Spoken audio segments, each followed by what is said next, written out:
This must be BBC. Yeah, that's encouraging. But sowing the seeds of love. Tears of Fear sound really good. Have a good one. I'm trying videoing, so I might sit on the end. You Tony's coming today.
It's driving me mad.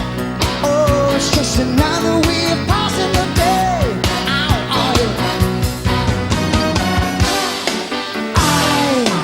I get so lonely when she's not there.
There was the one piano in this house, and as soon as class is finished, there would be a scramble to occupy it. You could sometimes reserve it, but often it was just a free-for-all. So I used to crawl through the food hatch sometimes to see if I could beat the others. Peter and I in particular used to play together. We used to play old soul numbers in the main, Otis Redding stuff, Wilson Pickett, things like Benny King. And I don't know, I always thought Pete had a great voice for that kind of material. I mean, he always wanted to play the piano as well, actually, but I managed to get there first, so I did that. Am I very wrong to hide behind the glare from an open-minded stare? And there was a strange character called Peter Gabriel, who was a very placid, very, very ordinary, very quite normal chap who would just suddenly jump on tables and start singing, which is quite out of character. He was a drummer, in fact, to start with. People don't realise this, but in fact, he lent the anon of our first... he used to let us borrow his drums, and he used to come along and look extremely nervous. My drums were my pride and joy, you know, when I was a teenager. It's very strange because the bass drum from that kit, I've just pulled out again, and it's a small bass drum. Has a really great, very hip sound. I was banned from playing the guitar throughout my entire career there. I'm not quite sure why. I guess maybe at that stage, pop music was a sort of a symbol for the revolution that was about to overthrow the establishment and bring the country down.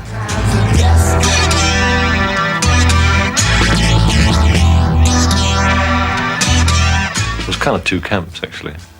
Me and Ant and Tony and Peter. And we were in rival groups at one point, remember that? We were called the Anon. Tony and Peter had a group called the Garden Wall, who were a bit jazzy. And I thought were not really kind of rock and roll. They appeared a little bit twee to me. And Jonathan King was an old boy at the school, and one day, on the old boy's day, he tended to like to turn up. So we just thrust a tape on him. As I got into Cambridge, I started succeeding in music. So I returned here after my first year at Cambridge with a #1 hit under my belt, and was approached by this little sprout who I'd never seen before, because you never mix with anyone like a year or two younger than you. And he gave me this tape, so I said, "Who's it by?" And he said, "Oh, but I haven't got a name yet." So I listened to it foolishly, which a mistake I would never make in these advanced years, and thought it was absolutely fabulous, because I thought the guy had a great lead voice, and they were really interesting songs. So I named them Genesis, recorded them, and I might as well leave now.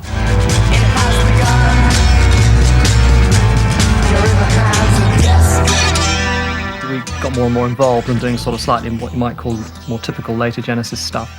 But he wasn't really into that, and we realised we were losing him. So Peter and I very specifically sat down one day and wrote a song tailor-made to Jonathan King's tastes, and his favourite group at the time were the Bee Gees, so we wrote a sort of Bee Gee pastiche song, you know, which was called The Silent Sun, and he loved it.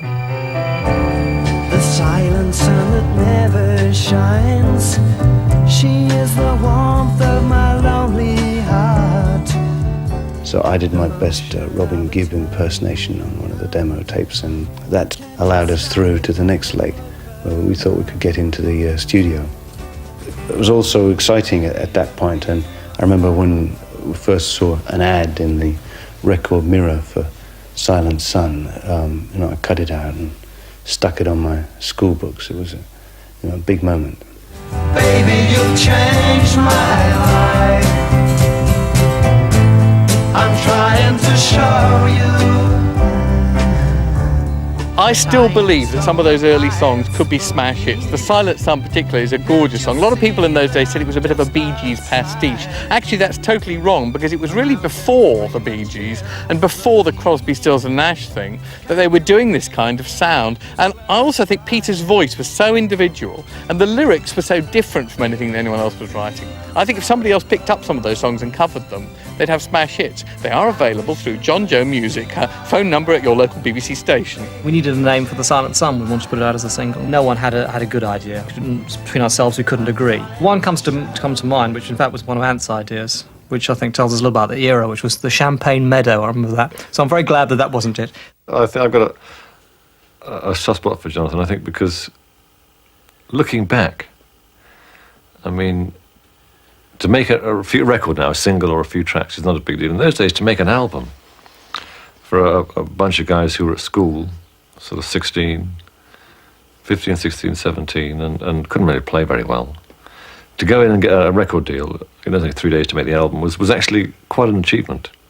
I had this brilliant idea to call it From Genesis to Revelation and not have an artist name on it. This was a terrible mistake, because it got bumped in the religious bin of all the record shops and nobody ever heard it. I think a lot of his influence was good. I mean, there's no doubt that some of the tracks we were doing were unwieldy and too naive, but nevertheless, I think that he wanted to turn us into too much of a poppy outfit. In 1970, Genesis signed to Tony Stratton Smith's Charisma Records. He paid the band a wage of £10 per week and took a very close interest in their career, encouraging Genesis to develop a live act. Tell me my life is about to begin. Tell me that I'm a hero. By the time we came round to doing Trespass, the second album, we'd done a certain amount of live playing, and we'd written loads and loads of material, and the whole idea of the band had completely transformed from being a band that was trying to have a hit single to a band that was trying to do something adventurous musically.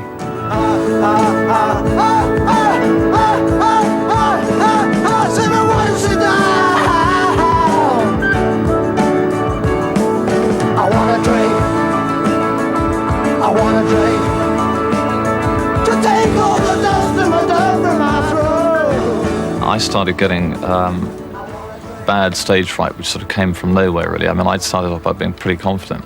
In fact, at the start, Peter was the one that used to be really quite... I mean, it seems extraordinary to think at one stage that one of the roadies was going to have to do the announcements because Pete just couldn't handle it at the beginning. Eventually, I got physically sick. I got bronchial pneumonia, and the doctor advised me to clear out.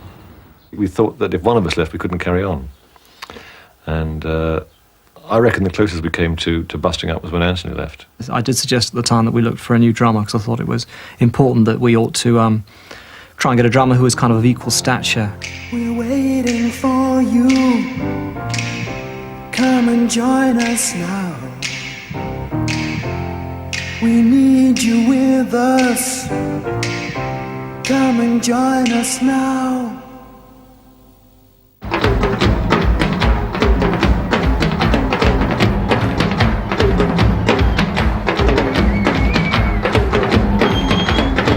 Do you remember the first time you met Phil and what was he like? Very. You were going to say cocky, weren't you? He was cocky. So confident. I thought this is not what I'm used to. I've never been anywhere like this before. And of course, they had the piano, grand piano out on the patio. There was a sunshade for you to put your drums underneath. There was a swimming pool, and I was early, as usual. And one of the guys said, why don't you just go and have a swim? Well, we've got 10 guys ahead of you, so why don't you just go and have a swim? So I went and had a swim. Meanwhile, I was listening to all the other guys audition because it was open air. It was in the back garden. So by the time I came out to do my bit, I knew all the pieces. I knew all the audition pieces. And I waltzed through it. Where he sat down at the kit, I knew he was a good drummer before he played a note.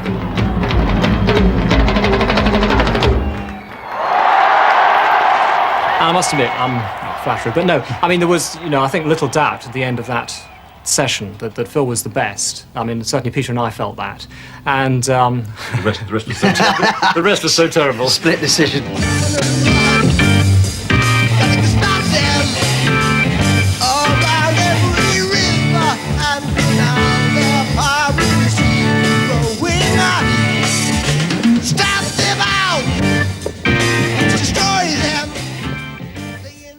When I joined the band, I was kind of the only one that didn't have a public school education. I was the grammar school boy. Actually, stage school, really. I mean, I stopped going to grammar school when I was 14 and went to stage school. Dad, you said I could have a cow of my own. Can I have this one? Oh, now, hold on. I'm in one of our herd. You said I could choose. Yes, you did. That's right, Dad. So I was kind of class clown, and when I joined the band, there was an awful lot of friction that I guess came from the background that the guys had.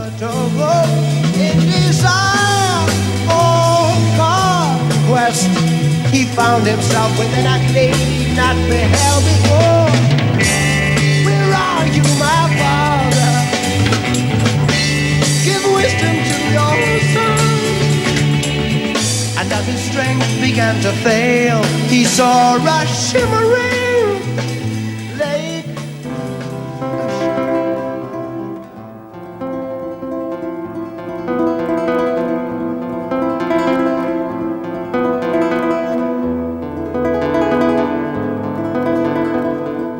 Must have spent a fortune on these 1 and 6penny ads, so I stuck one in that said guitarist writer seeks receptive musicians determined to strive beyond existing stagnant music forms.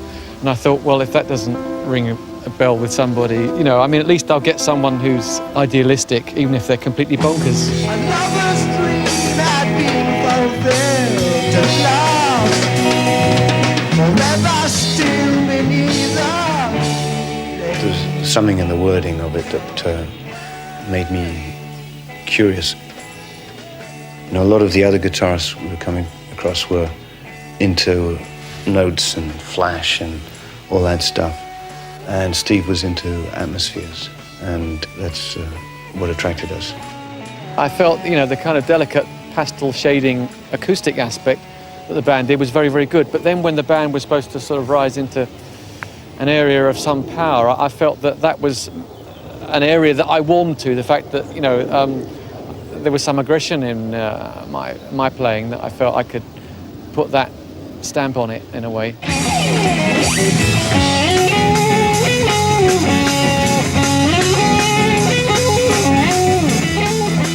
In 1971, the musically ambitious Nursery Crime was released. It was greeted with indifference by the music press and the public, and Genesis had to accept second best as their stablemates Lindisfarne had a #1 hit with Fog on the Tyne.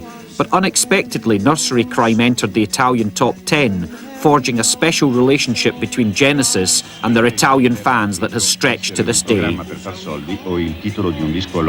At the time, the album didn't sell particularly well, so it's only in retrospect, or it's only as an archive item that it became a heavy seller, apart from one territory, which was Italy. Well, you folks agree with that one. We like audiences that sit down and listen to the music rather than get drunk and pick up girls and... Big ones. Big ones. Bogo de Kazuna. Kazuki. We like audiences that sit down and listen to us. And we like the words, the music, the arrangements, all democratic. Yes, yes, that's right. Yes, quite often. About 5, 6 or 10 times a week. And in those days, no one really liked us, apart from the Italians, so the more time we could spend there, the better, the more we were cheered up. Fantasy, I think. Where do you think the inspiration? Dove trovate l'ispirazione per I vostri testi? Quasi sempre l'ispirazione ci viene dall'anima. So what we do is we check out the reading of the song. Di qui, dalla lettura dell'anima che ascoltiamo con un orecchio. 1972 witnessed a turning point in the band's fortunes. Peter Gabriel's bizarre interest in mime and theatrical spectacle was beginning to give Genesis a distinctiveness missing in their earlier years.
I mean, there was some encouragement in the early days. There was a few people who liked us, you know, as I say. And I think really what we were able to bypass a little bit, the fact that we weren't critically very well received, by the fact that I think Peter and his costumes and stuff started to get us a bit of attention, you know. When you first put on these sort of the dresses and foxes' heads and everything, and we suddenly started getting a picture in the paper, you know. The first gig I remember of that tour was actually in a boxing ring in Dublin. It's not the sort of place one would normally expect to go and perform in a red dress, but it was. I remember just the moment when I walked out with this costume on, and there was a real sense of shock and horror in the audience, and I thought, oh, this is good. Try a bit more of this. Slide me down your thoughts to the stars.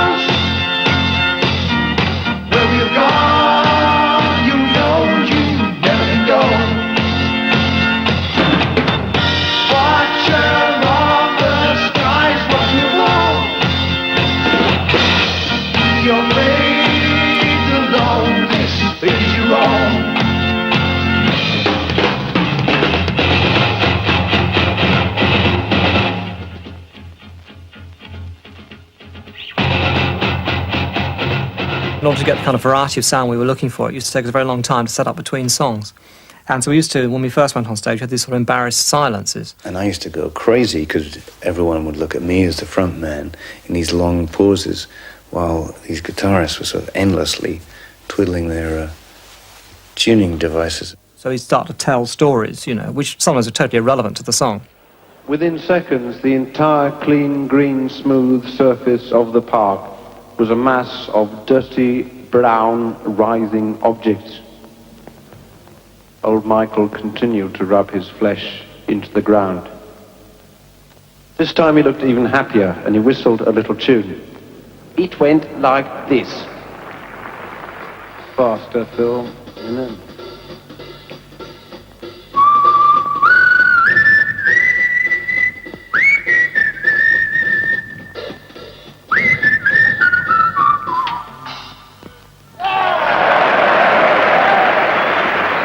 This, to us, was perhaps Jerusalem boogie, but to the birds it meant supper is ready. It's a dream,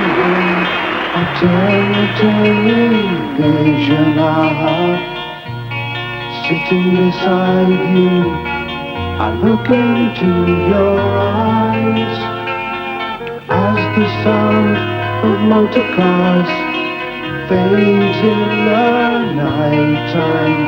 I swear I saw your face change.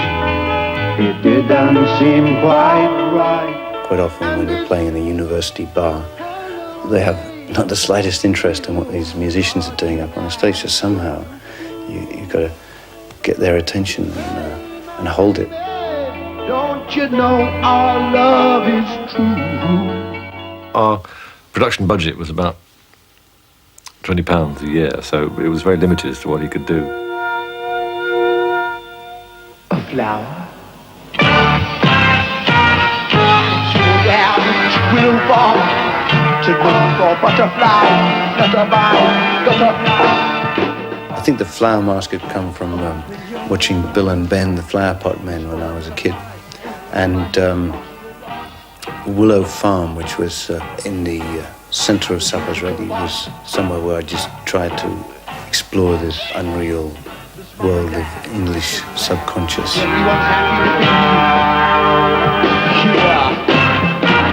This recent church investing round, he used to be a British man, just a man, what a man!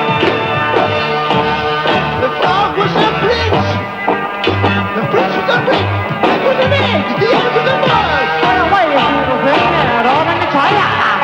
Haven't you heard? This fish on the house is geese, looking in the morning. Everything, we're growing everything. We got some in, we got some out. That's wild things floating about. Supper's Ready was extremely important to the band because, in a way, that was a sort of centerpiece for our ambitions in terms of writing. Because, you know, whatever else was going on in the visual department, our central interest was always, and probably is still, the writing, the composition of the music. And that was the most adventurous piece to date. All right! Feel your body melt. Bump to back to left.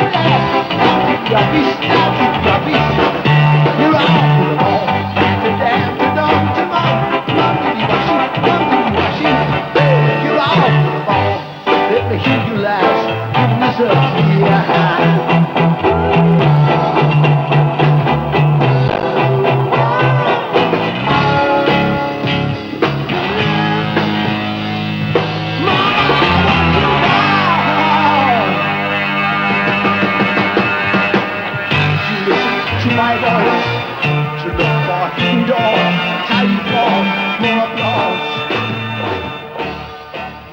And now we'd like to take you a little further westward, agriculturally speaking, to where the sweet smell of freshly mown grass pervades our hairy nostrils.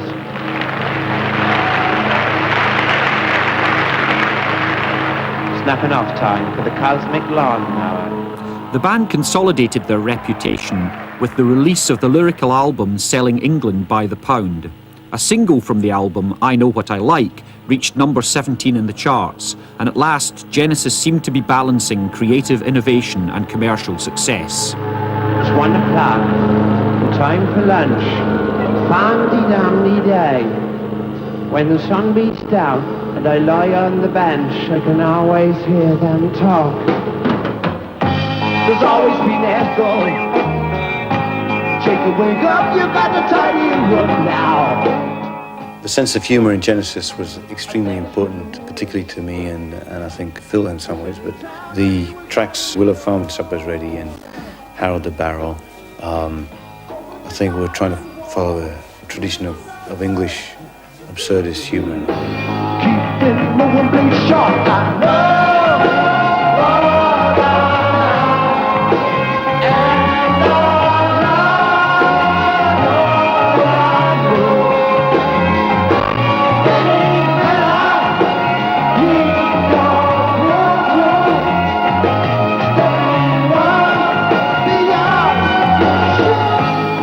I Know What I Like, too, there was this sense, again, of looking at this of repression in the English psyche.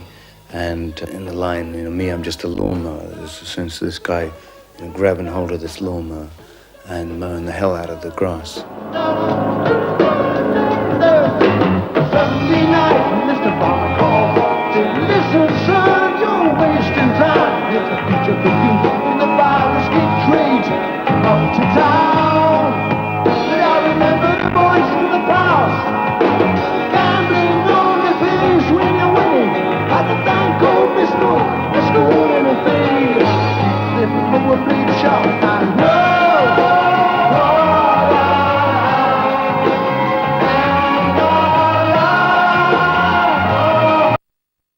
The album's kind of mad, really, and it's surreal. Right from the moment where it starts off, where Pete's singing unaccompanied. Cried the uniform to his true love's eyes. It lies with me, cried the Queen of Maybe, for her merchandise he traded in his price. The influence for that was the Labour Party manifesto at the time, which was selling them by the pound. And, it was the references are so scattered within that one album and everything, including the album cover painted by a lady called Betty Swanick, who just died recently. There was something about the whole kind of package that always makes me smile. Selling England by the pound. Citizens of hope and glory, time goes by, it's the time of your life. Easy now, sit you down, chewing through their wimpy dreams. They eat without a sound, digesting England by the pound. And the land lies down on Broadway.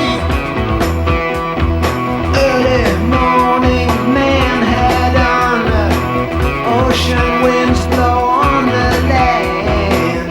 Movie palaces now undone. The old night watchmen. All kinds of things come back when you say Land Lies Down Broadway. We did about 98 shows with it all the way across the world. We went to America before the double album had come out. Suicide, we played the whole thing to an audience of people who thought, what the hell's going on? Because Peter was dressing up in extraordinary costumes at this point. There's something moving in the sidewalk, Steve. I cringe at certain places now when I look back at it. Again, atmospheres were caught in some of the tracks. Something's changed, that's not your face. it's mine. We had these sort of slides behind us. We had three, triple screen system of slides, which are about 1,000 slides, and they changed throughout the show. We did about 100 shows of Lamb Lies Down, and I'd say it probably only all worked. Well, it never all worked, actually. It came close to all working on about 4 or 5 occasions, and they were great. Unfortunately, every other night there was always something wrong. At the end of The Lamb Lies Down on Broadway, it used to have a little flash, and Peter used to appear one side of the stage, because the whole thing's about a split personality going. So Peter was on one side, and the dummy, dressed the same as Peter, was the other side. And so there was this flash, and the strobe would start, and you weren't quite sure which one was real, Anyway, it was the first gig in Europe, and the mixture of flash powder per ratio to explosion was the first time this guy had done it. And he got too much bang and not enough flash. And the most deafening explosion. We just stopped playing. We just looked around at each other, and the audience was stunned. This guy poked his head around the curtain and said, "Sorry!" And I shouted out, "You're fired!" End of that tour, suddenly the lights go up and there's Peter on one stage singing, and you pan to the other side of the stage and there's a completely naked, big fat roadie. That was Jeff Banks, wasn't it? He's still with us now.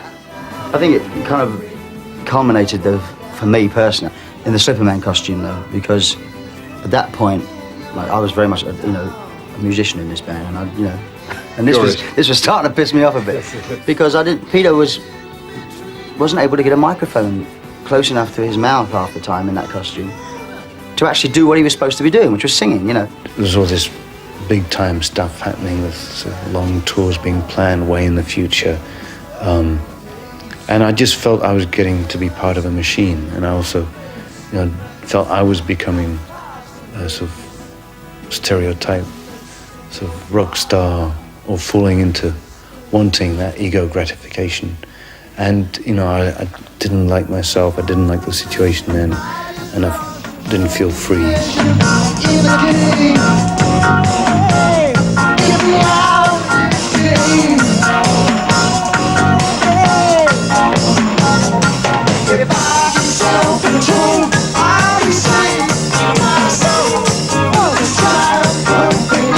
I had a call from William Friedkin, who was very sort of hot as a director at that time, just after The Exorcist had come out.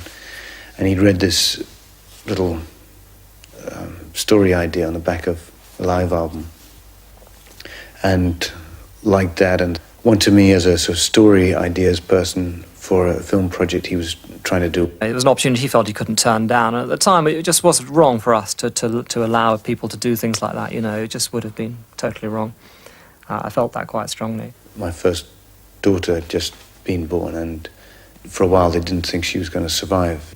And it was during the making of The Lamb when the band were in Wales, and I was doing these crazy sort of 5-hour drives through the night, thinking my Hillman Imp, and it was sort of through these, I don't know, it was just, I was getting totally exhausted. But for me, there was no question about priorities. And that, I think, pissed off the band too, because I was the first to sort of have a baby, and they, didn't have any understanding how it changes the way you feel. He grew up perhaps quicker than the rest of us, really, in a sense, at that time, and he wanted a bit more time than we felt we could give. The rest of us were totally committed to it, and so he felt he had to leave. I had long talks with him about it, because obviously we came into the group as sort of like best friends and everything, and him leaving was a big blow to me personally. His last gig with the band was in Besançon, in France, and it was supposed to be Toulouse, but because of lack of interest, there was no tickets had been sold, so the concert was cancelled. And we were backstage at the dressing room in Toulouse, in Besançon, and someone said, "We're not playing tomorrow night, so this is the last night." And it was terribly anticlimactic, because we all built up to this last night with Peter, that it was going to be a great show, and then suddenly this was going to be the last night, and we weren't prepared for it. So he played the last post on the oboe, and we went on stage and did the Lamb. Extraordinary, really. And the light dies down, on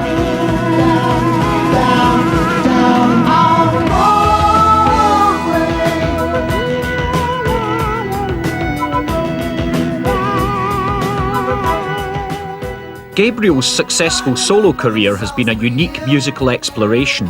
Influenced by American soul and the diverse sounds of African and Latin music, he has become an influential figure in the spread of world sounds. In 1986, he set up Real World Studios, which houses WOMAD, the World of Music, Arts and Dance, an organisation that promotes multicultural arts in the West. I think the fact of him coming back into Genesis, which I get asked daily when I'm on the road especially, no, I don't think that will ever happen. We could get together for a special one-off, but we haven't and we're not. Gabriel did rejoin Genesis on one occasion at a special fundraising show for WOMAD at Milton Keynes. In 1982, Gabriel had helped organise the first WOMAD festival at Shepton Mallet with musicians and dancers from 25 countries. It was a critical and artistic success, but a financial disaster. It looked as if we were going to go bankrupt. There was a lot of pressure. I had sort of threats against my life and people, really nasty phone calls to the family, and it was just a horrible experience. Tony and the band then really proposed this thing to bail me out, so it was a very generous thing. And although I had no wish really to relive my past or go backwards with Genesis, I was really touched that they were prepared to help out. It's been a long, long time. It rained all day long. Actually, my memories about that day are very vague because it was a little bit of a sort of a dream. We hadn't rehearsed enough for the show really. And I think Pete came on in a coffin, if I remember. But he wasn't wearing a dress. That much I know. I'm actually very pleased we never recorded it or filmed it, because I think for those that were there, it was a great evening. But to actually watch it back in the cold light of day, I'm sure there were rough edges and wrong notes and dodgy bits. It was just a big mud bath out there, but I think the audience were also wallowing in nostalgia in the same way that we were. So it was musically not as strong as I'd hoped it might be. Didn't quite grab the magic, but it was still a very friendly sort of reunion.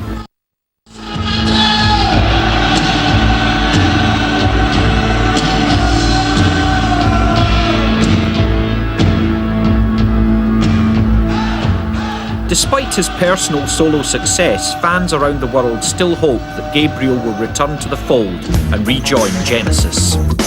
You could have a steam train if you just lay down your tracks. You could have thought of the life in the city of gold. You left it that nobody knows. Gone with the towers you had known from a child, along with the dream of a life. You traveled the wide open road, the blinkered arcade, in search of another to share in his life. Nowhere, everyone looked so strange to him. They got no horns and they got no tail. They don't Am I wrong to believe in the city of gold that lies in the distance? Crying, where does they let him away to a cage? Beast that can talk, read the sign. I think Trick of the Tail was an important album because it was more transitional in the way, kind of reshuffled, different people writing. And I think what I remember about that is going into Trick of the Tail, which is the first one without Peter, slightly apprehensive.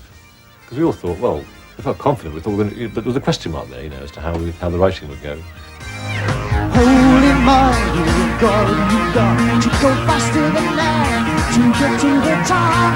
Dirty old bounty, all covered in smoke. She can turn you to stone. You better start doing it right. You better start doing it right.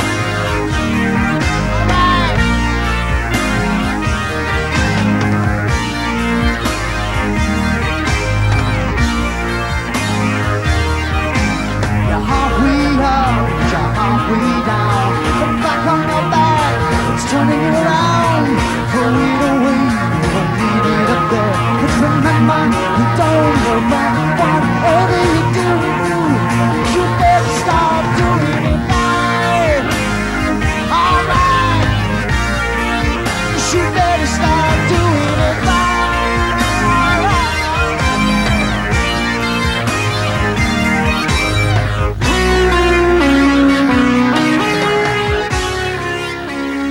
seems so obvious now, doesn't it? You know, you had a singer in the group and everything already. But, you know, I mean, Peter had all sorts of things that sort of came with him, and it was just like thinking of Phil. I don't know, I mean, I wasn't sure. I've been waiting here for so long. Phil always had a lovely voice for sort of soft stuff, but he had no ability, at the time he'd never sung anything hard at all. You know, we had no idea how he'd cope with a hard song, really.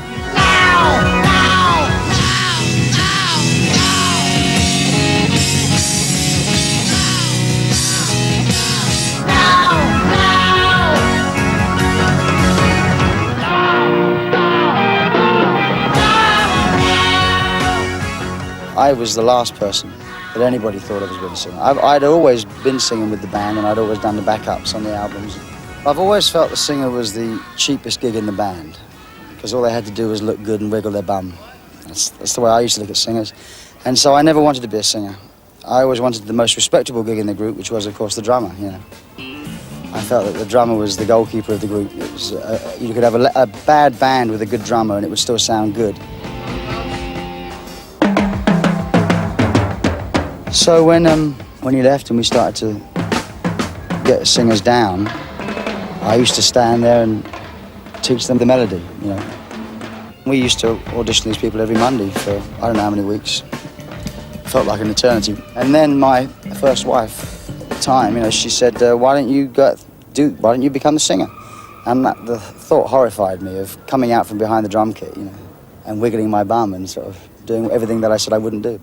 So anyway, I suggested this to Tony and Mike and Steve, and they were very surprised at my suggestion, and they also were a bit dubious as to whether I'd better carry it off or not.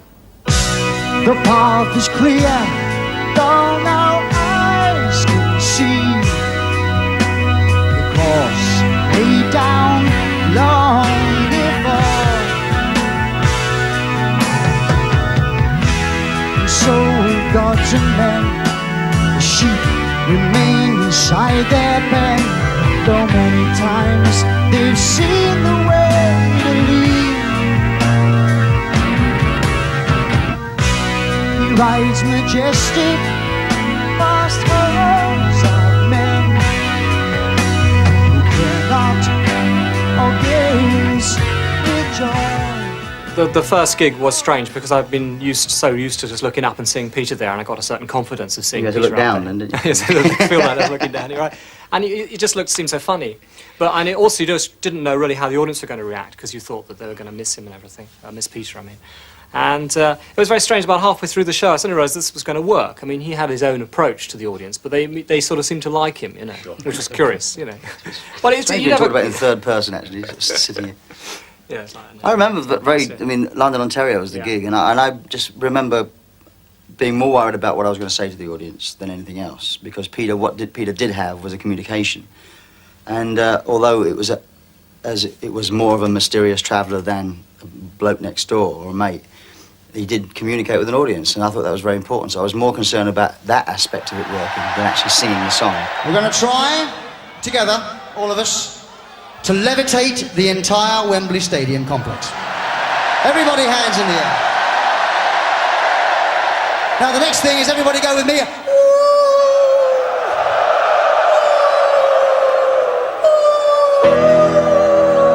Come on. I think I felt something moving. Yes, I think something's happening. I think because Phil had come from within the group, I think people were very forgiving. And also, I think musically the band sounded better than ever. Angels never know it's time to close the book and gracefully decline. The song has found a tale. My, what a jealous fool is she. The face in the water looks up. She shakes her head as if to say that the blue girls have all gone away.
Although they're rarely in the hit parade, Genesis are a supergroup, one of perhaps 5 groups in the world that always sell out, one of the few bands that can even fill the huge American halls.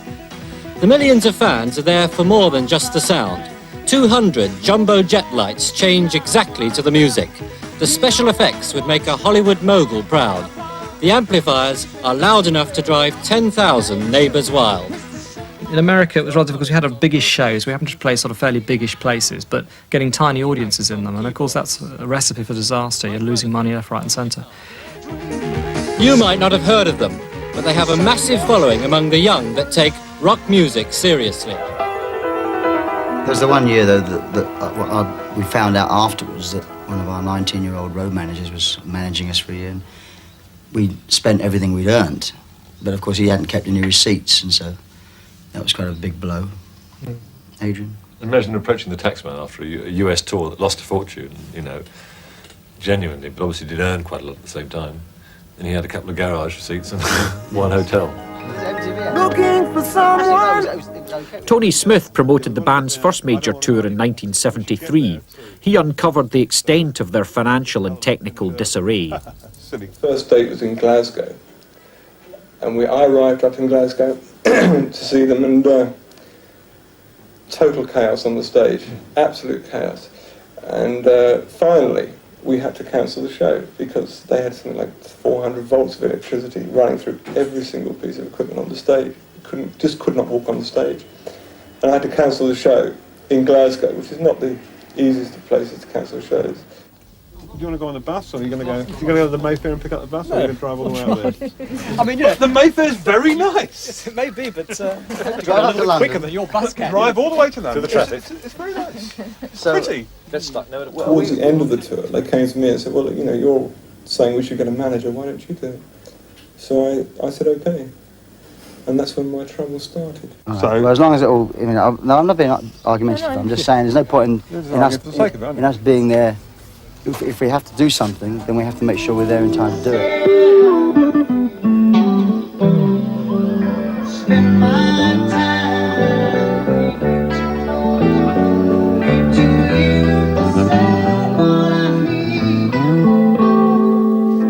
Try to understand the best all of my life. We've always argued and discussed, and that's why you're in a group. And if you don't like that, you leave groups. Peter left, and Steve left for different reasons. Dark and grey, an English film, the Wednesday play. We always watch the Queen on Christmas Day. Won't you stay? It was funny because he just didn't turn up one day when we were doing the mixing of Seconds Out, I suppose it was. Yes, the live album, you know. So he didn't turn up, so we mixed him out of the rest of the album, and that was it, really. No, he just, I don't know, I wasn't really expecting it, actually. I was kind of surprised, because on Wind and Wuthering, I felt he did some of the best writing contribution he'd ever done for us. I managed to let off steam by doing a solo album, which was successful. And it created a difficult situation within the band because the band perceived it as a threat. So there was pressure on me to give up the solo career. And I said, fine, okay, provided a percentage of what I do is done by the band, and the band said, well, we don't really do things like that. We do it by committee. So it was a very difficult decision, and it took me over 2 years of agonizing about that decision, but I felt that the band was no longer a healthy musical climate for me. I always felt that Steve's strong point was as a guitarist, strongest point, I think, more than as a writer. And I don't know if he ever really could see it that way in a sense, but I mean, he had some very original sounds and an original way of playing.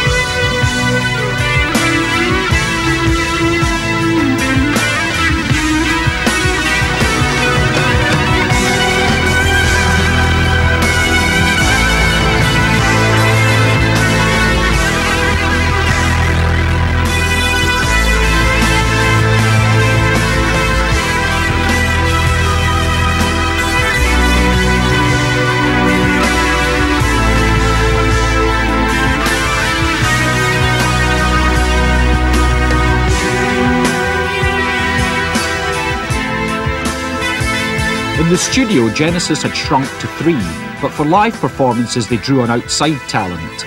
In 1977, the ex-Weather Report drummer Chester Thompson was recruited, and in the following year, top American guitarist Darryl Sturmer joined the band.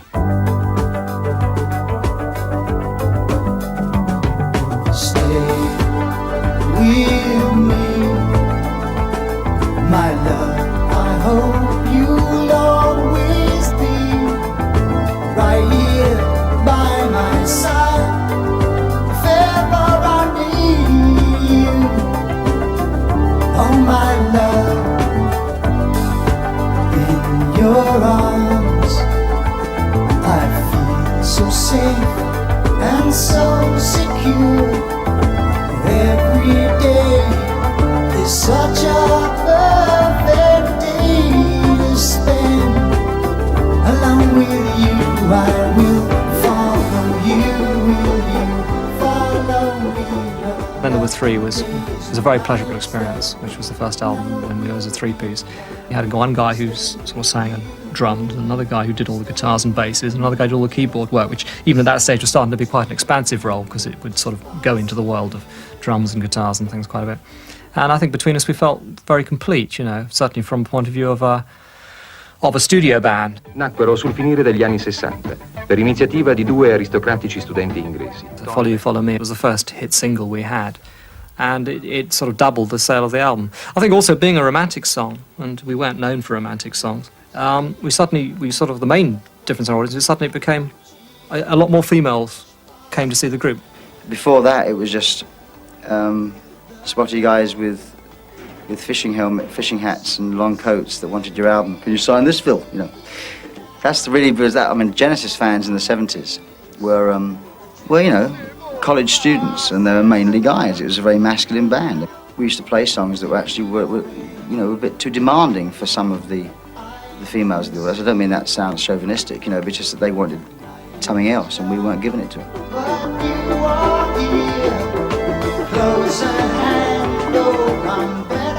There was a young girl that used to follow us around everywhere, from Watford, who was beautiful, absolutely beautiful. And we all our times were hanging out, but she never ended up going with anybody. She was just a big fan of the music, you know.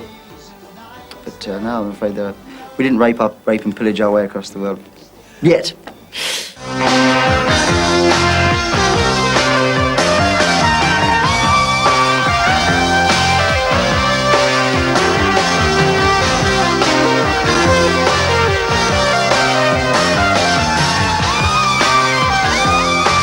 I really genuinely thought that the punk thing was a good idea, you know, or not a good idea. It was a good thing that it happened, because it was like someone shaking a tree and all these things that fell off, all these bands that fell off like bad apples, you know.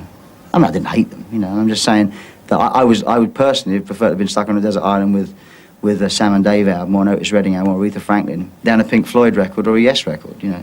That's what I was listening to. Many too many have stood where I stand. See, most of the bands that were being slagged off as being dinosaurs and boring, I thought were boring as well. And so when someone else comes along and says, "Oh, that lot are rubbish, they're all crap and all boring old farts," you know, I'm saying, yeah, they are actually, you know. And then suddenly we're mentioned in the same mouthful. I think, well, that's a drag, you know, because I saw different things in our music.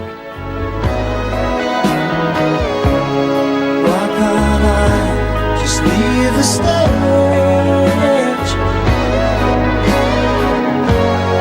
Maybe that's because you securely locked me up, threw away the key on my life. Please would you find a key? Open my heart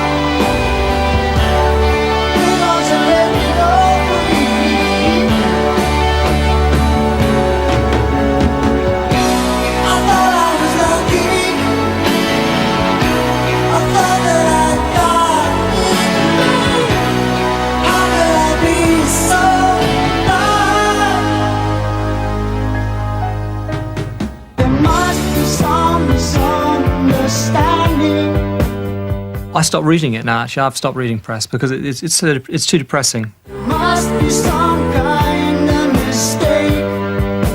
I think anyone who says that they don't care is kidding themselves, really. It's natural to want everyone to like you.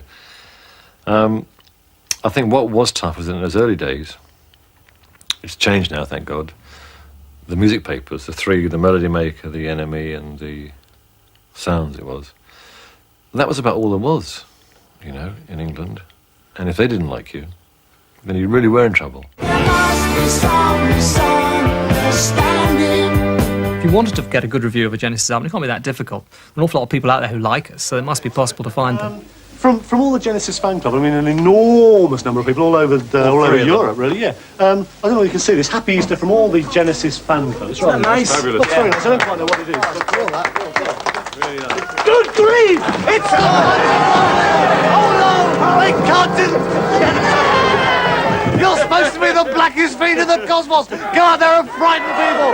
There go the boys! Must be some kind of mistake. Well, we've never been fashionable, you know. The only time we ever became remotely fashionable was when Peter left, and we were the underdogs. I find it frustrating that you can't get back at these people. And a lot of the abuse nowadays, or in recent history, has come from on personal matters, you know, about what I look like, as opposed to what the music's like, you know. And I kind of find that very frustrating. NME was interesting because it was so vicious, you know, and it wasn't just vicious to us, it was vicious to hundreds of people.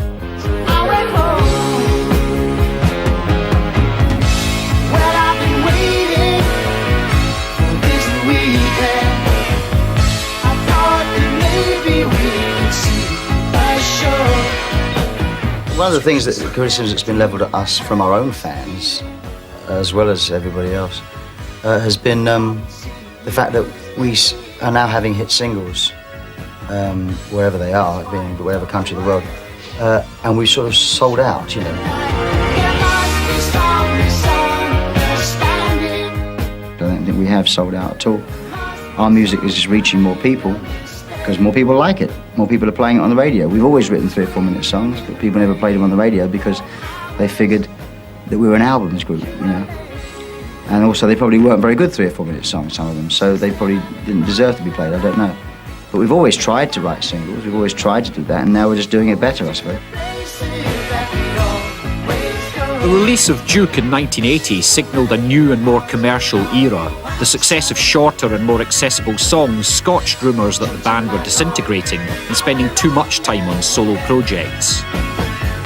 People still come up to me and they say, "Are you breaking up?" You know. They still can't understand that it's possible to do more than one thing musically. You know, if you think about it, being in a group's actually a bit unhealthy once you've got past the initial sort of 5 years and just to get the group going and get playing together. It's a strange life, the idea of just you play with 3 or 4 other guys and that's all you do. I can feel it coming in the air tonight. Oh Lord, I've been waiting for this moment all my life. Oh Lord. In 1978, when I broke up, I sat down with the band and said, you know, if we can exist with me in Vancouver, which is where my family had gone to, we still had a band, but if not, then I've left because my family was obviously more important. The other guys quite rightly said, now just hang on, you know, we've been thinking about doing something on our own, so why don't we do that while you get yourself sorted out? So Tony and Mike did their first solo albums. And I went to Vancouver, came back, nothing had changed. I found myself back at home 3 or 4 months later. Meanwhile, they were well ensconced in their albums, so I started writing. And that's really how the solo things developed to such an extent. I was there and I saw what you did. I saw it with my own 2 eyes. So you can wipe off that glitter, know where you've been, solving a pack of lies. Yeah, I mean, I was surprised at how well Face Found did. I'm sure Phil was surprised, even more surprised than me. Well, you can't get any more successful, can you? I don't think. I think it's not possible without going into politics.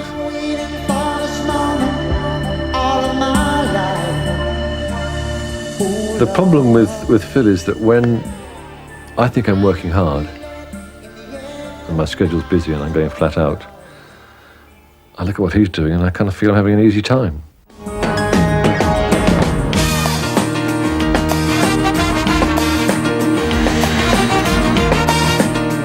It's the South of France. It's an open air show in the South of France. Every time we mention open air and Genesis in the same breath, it pours the rain.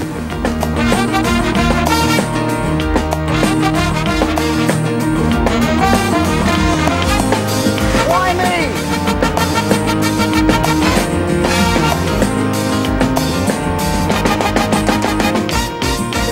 Tickets very happy tonight. Oh, well, they're doing the documentary. It's not just rock and roll, see? It's not just playing drums and singing.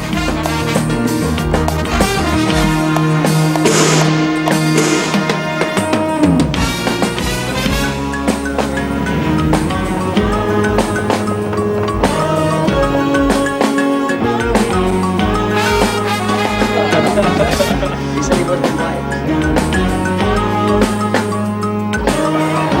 This one.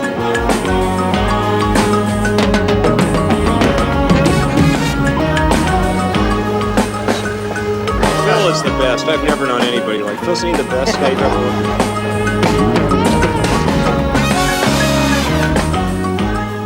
I wish I could relax more. I wish I could actually enjoy doing nothing.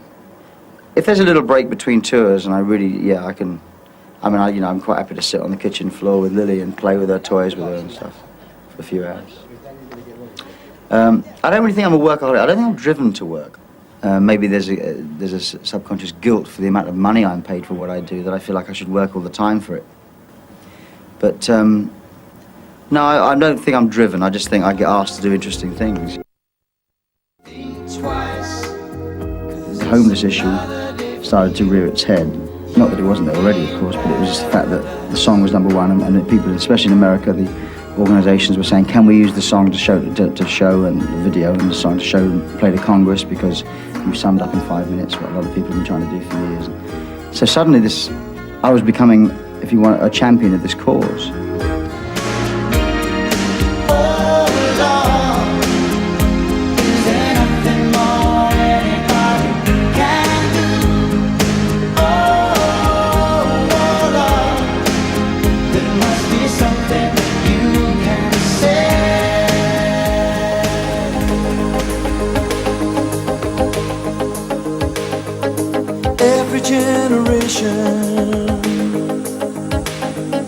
Blames the one before, and all of their frustrations come beating on your door. I know that I'm a prisoner to all my father held so dear. I know that I'm a hostage to all his hopes and fears. I just wish I could have told him in the living years. The main difference with the Mechanics project is that it's different people involved in it. But working without Phil and Tony, it's like doing the same thing with different people. It comes out so different, you kind of go a different way. I'd done a couple of solo albums prior to the Mechanics, which hadn't done anything at all. The first album came out well. I got lucky. I mean, working with Paul Carrack and Paul Young singing, two great singers, and Adrian Lee on keyboards and Peter Van Hook on drums, we just sort of clicked,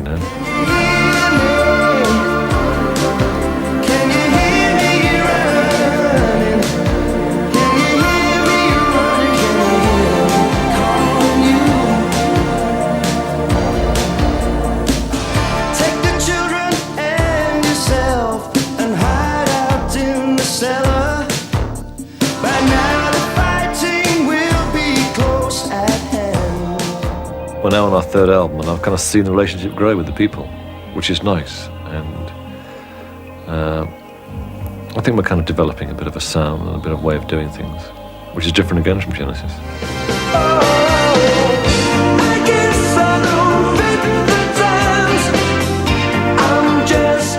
Tony Banks has scored several films and collaborated with artists like Toyah Willcox and Fish of Marillion. In 1989, he released the solo album Bank Statement.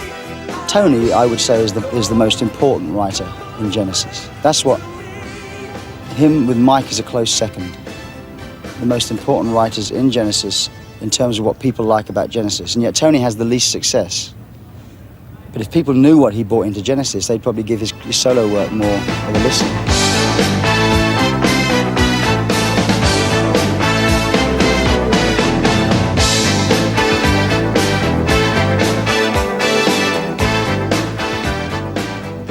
The Bank Statement record, I was very satisfied with the record. I enjoyed that a lot, and I was actually, must be all honesty, very surprised it didn't do anything at all. I really thought it was going to do something because I thought it had 2 or 3 songs on it that would have got the attention. But and to be honest, I mean, most people who are watching this, a lot of people I suppose who are watching this who are like Genesis, probably won't have ever even heard of the album, let alone heard it.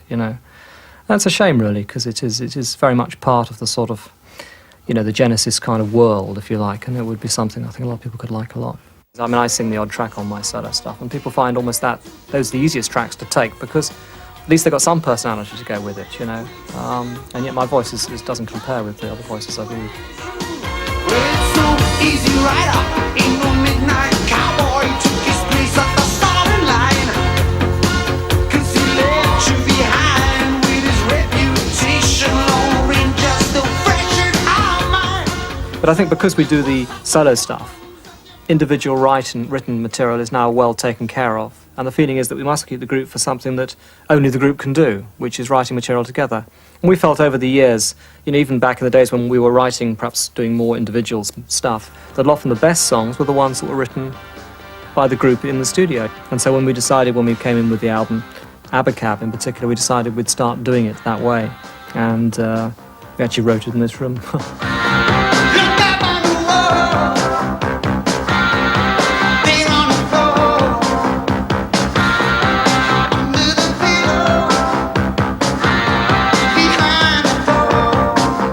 The whole idea worked really well, and I like it. I think it's a very important album for us, Abacab, because I think Luke didn't produce as well, co-producer. Yeah, I felt we broke with the past. At that moment in time, we were just about to become, as so many groups do, and it's hard not to, a kind of caricature of ourselves.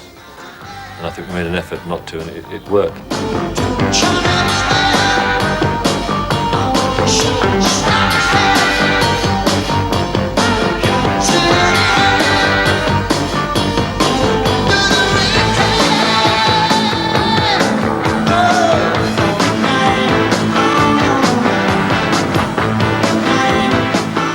After working with Phil Collins on Face Value, producer and engineer Hugh Padgham has become an important figure behind the scenes.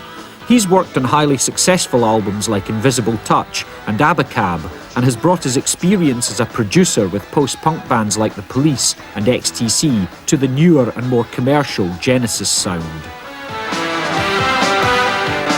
The last 2, Genesis and Invisible Touch, we started on day 1 with no music at all. It's a fascinating way to record. Everybody would just turn up and we'd set up the gear and they'd just start jamming and just jam for 2 weeks or so, and we just record everything. And then at the weekends or when the guys go home at night, they take home bits and pieces and or cassettes of the stuff, and they'll say, well, maybe this bit will go with that bit, and it evolved. That's how it evolves, and it's a great way to record. Expensive if you haven't got your own studio. Please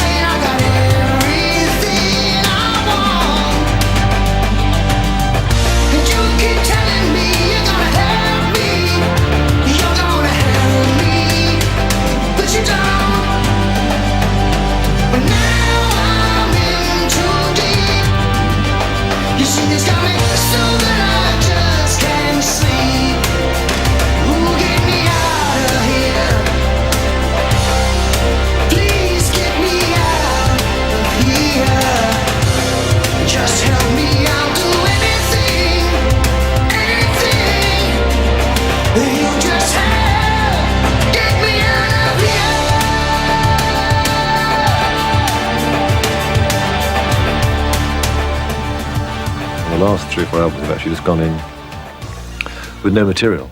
We come down here and sit down and just start improvising and messing around and write it together. It's quite a frightening thing to do in a way, but then I suppose you always know that if it didn't work, you could always, get some material that we've written individually. Invisible Touch was literally a guitar riff of Mike's. Ding ding ding ding ding ding ding ding ding ding ding ding ding ding ding. And we picked up on that. I had, for some reason, one of those moments where I start a drum machine, he starts playing, I start singing, and you've got a song, And I started singing. She seems to have an invisible touch, and it seemed to me a very, very strong chorus. It also seemed to me pushing Genesis into a little bit of a slightly R&B area.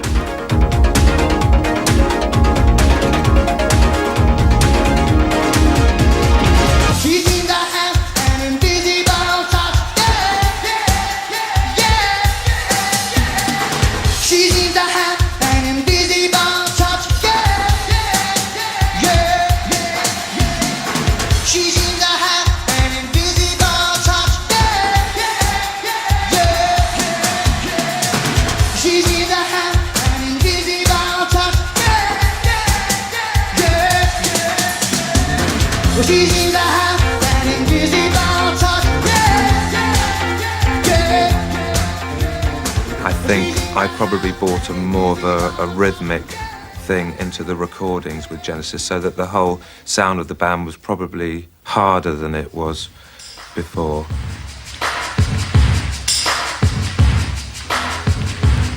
I was sick and tired of hearing records in the 70s that sounded like they'd been recorded in cardboard boxes, or cardboard boxes with carpets all over the walls. And to me, when you stand next to a drummer or you go to a gig and hear a band play, the drums are really loud, and if you stand next to a guy drumming, you can't stand it, it's too loud. And I wanted drums to sound like that on a record. What the drum machine did, to me, was opened up everybody's writing, For instance, in the early days, if Tony was playing us a piece on his own at the piano, they'd both be both hands filling in the rhythm, to give you an idea what it would be like. As soon as you got drum machines, you could play a chord and hang, and it would just, it opened up the writing. So that's a big thing that happened, and it happened with the Duke album, and to some extent, Mama. That whole thing, the atmosphere of the song, is there, right there, from as soon as you hear the drum machine. Without it, it's a different song altogether. Oh, I just can't go away.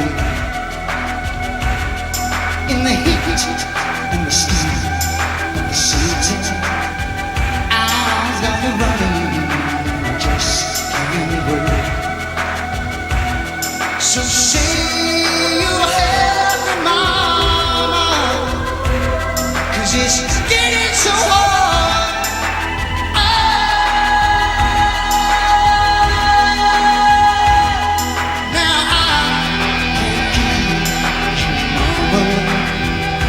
But I know I'm always there. You listen, you teach me, mama, and I know signs you care. So get down now here beside me. Are you going nowhere? No, I won't hurt you, mama, but it's getting so hard.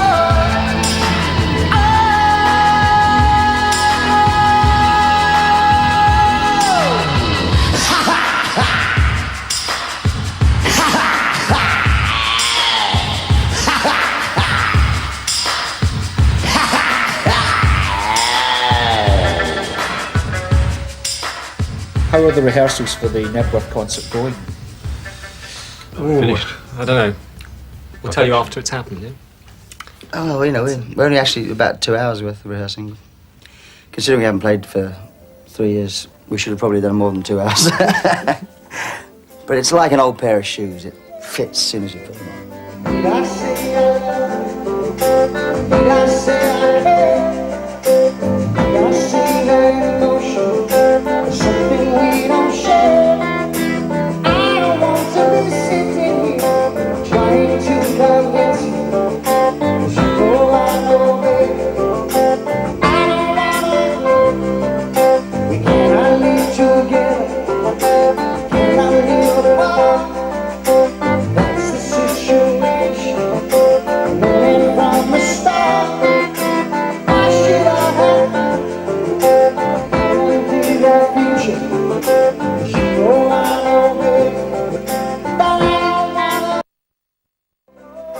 songs are you doing, and why did you choose those ones?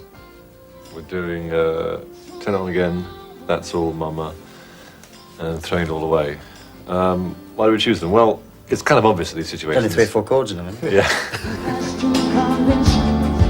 Cause you know I know that I don't wanna go. Someday when you're sorry, someday when you're free, the memories will remind you that our love was meant to be. But late at night when you call my name, the only sound you hear is the sound of your voice call, just calling out. I think a lot of people listen to our stuff with preconceived ideas that in the same way that maybe we would or I would listen to a Grateful Dead album, a band that's been around a long time, you think you know what you're going to get.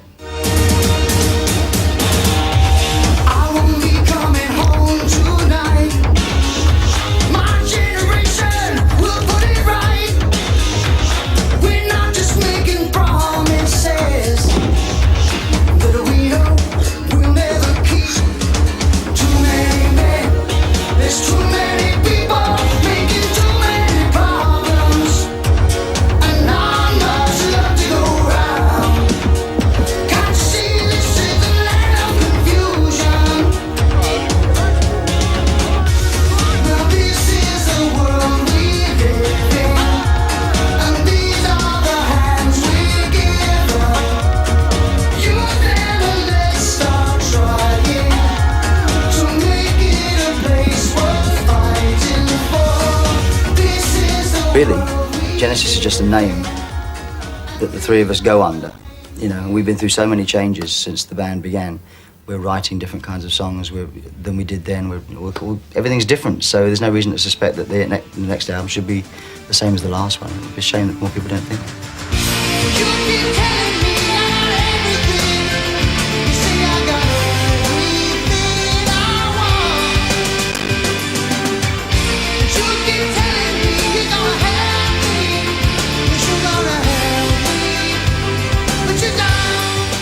We haven't made a definitive album. I always say I kind of like to do one. You know, the Floyd have got actually a couple, in fact, probably. And most bands have one of those albums. Actually, maybe not The Who. And I'd like the idea of doing one like that. But then maybe once you do that, you know, what happens next? Which is perhaps why I think it's easier for us to keep going. Still trying to do it. Still trying to get it right.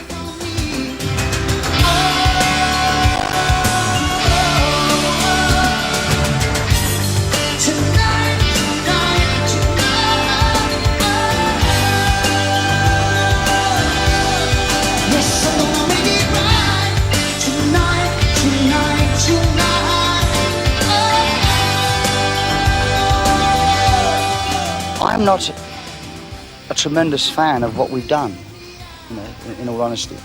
You know, I don't feel we've got it right yet. There are certain songs on certain albums. I mean, I see Tony and Mike listen to this going, what is he saying? But, you know, on Invisible Touch, there's like 3 or 4 things on there which I really am very proud of, you know. And the more you do it on your own, the more the band has to interest you to go back to it. And it's the fact that we do get it right sometimes. I mean, I think a song like Invisible Touch, for instance, I think is a really great pop song. And I don't mean to demean it by calling it a pop song, but I mean a very good 3 or 4 minute song. There are other things in our past which I'm not particularly proud of. I mean, I guess in some respects I feel I can say that because I'm connected with it. If there's a journalist here saying, why has all the Genesis stuff in the past been so crappy? I'd be there sort of defending it. The memories. So many. You know, I look back at the history and we're talking about it now, and we're going back over 20 years. And I think, God, I did all that. I can show you some of the people in my life. I can show you some of the people in my life. I often feel something of a spectator to it, I suppose, because I'm not I'm no performer. I'm really not a sort of. I'm sure people who see me, they know that I'm very static on stage and everything. You know, as I say, my contribution as a writer is not really as in any other role. I do the rest of it well enough, and I've always been dependent on other people to be the sort of the actual communicators to the audience. So I'm sometimes there, and I'm able to just look at it all, you know. And it's extraordinary. I mean, I'm amazed by it sometimes. You see all these people, and they're all sort of shouting, and you know, and it's great. I mean, I love it. I just love people to get pleasure from the music, you know, because that's what you want. I mean, everyone wants to be appreciated. You like to play a song, and, you know, and you want people to like it, and a lot of people have them. Could you do anything for me? Can I touch you for a while? Can I meet you on another day when we'll fly away? I can show you some of the people in my life. I think Genesis, I suppose, is about a combination of what's now the three of us working together. And it's a very pleasurable thing. You look forward to it. And if the day that stops being pleasurable, I think that's the day Genesis stops.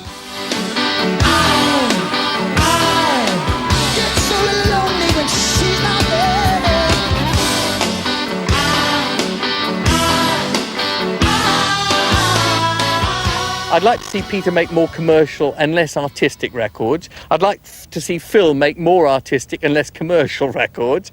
I'd like Mike to develop, because I think he's developing great in his own right. I'd like Tony to develop into his own solo right, because I think he deserves a lot of things like that. For that reason, I think they've probably got another good 20 years left in them. It seems I've stayed too long, only thinking about myself. Now I want to spend my life just caring about somebody else. But listen, you know I love you, but I just can't take this. You know I love you, but I'm playing for keeps. Although I need you, I'm not gonna make this. You know I want to, but I'm in too deep. You know I love you, but I... When Charlie Watts was asked what it has been like for 25 years with the Stones, he said, 20 years of hanging about and 5 years of playing, you know. It's not been like that with Genesis. We've worked very long and hard on it. The fact that we are still together and still like each other and can still laugh with each other, I think is a testament to the fact that we do think the world of each other. So I'm thanks for all the good times as opposed to just the music. The music, we keep getting better.